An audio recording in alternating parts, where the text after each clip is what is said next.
resources. And that's the world we live in, yes?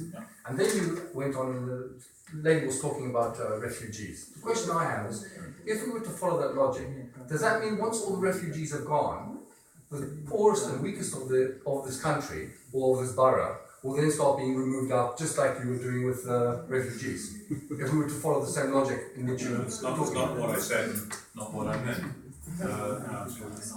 So you mean to say that... He did say that larger families can't live in Battersea. Because there's only a finite amount of resources. He said that if they don't... I said the pressure, no, that's not what I said at all. The pressure is greater, it's common sense, isn't it? If you need to find bedroom space for a family with 5 children, that is more difficult than a family with 1 child.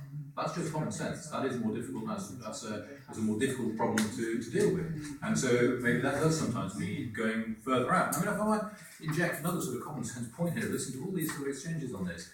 You look at the millions of people who travel into London every day by train who live further out. Who have money to do it. These people do not have money to get their children to school. Not necessarily. Oh, come on, you mentioned Kent, you mentioned Sussex, very nice places. As though it's somehow a problem to be living there. Yeah, they can't afford to. Listen And to this there isn't conversation jobs for those families in those areas. There isn't support networks. You have no idea. You have no idea. I do have an idea. One at a time. Sorry, so you're saying that if somebody's lived in this borough for 30 years, as an example, and they've got a rather large family, there's 5 living in a house, okay, and you're going to turn around and say to them, well, I'm sorry, what we decided to do is that you are not as well off as the others are, so you're going to be next on the train being sent away, and that's just tough because you've only got a finite amount of resources. I didn't say that at all.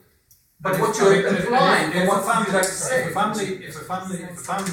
been around for 30 years and has got 5 children, they would have grown up and got jobs, moved away, all that sort of thing, weren't they? So it have gone through. And if they haven't moved away?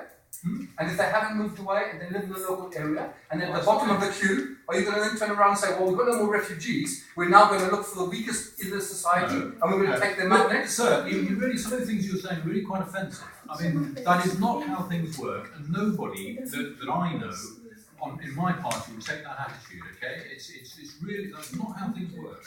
Sorry, can we just can we just hear from the gentleman?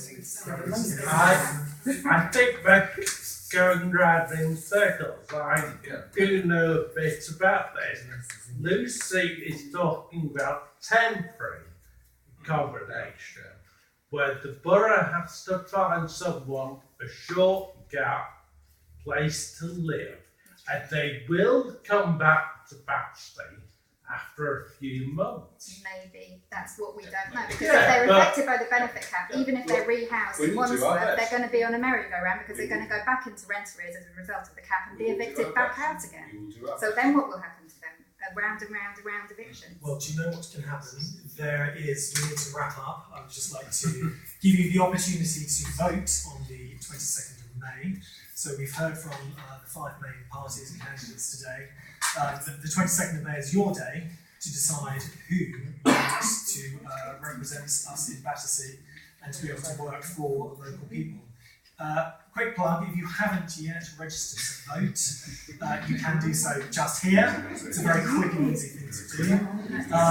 If you would like to continue and approach the panel and individually do, but again, I would urge you to go back into the community, take what we've heard today, discuss it with your friends and your family, and again, get them out and voting as well. Thank you very much for tonight. It's a really interesting discussion, and we look forward to seeing you again. Thank you very much.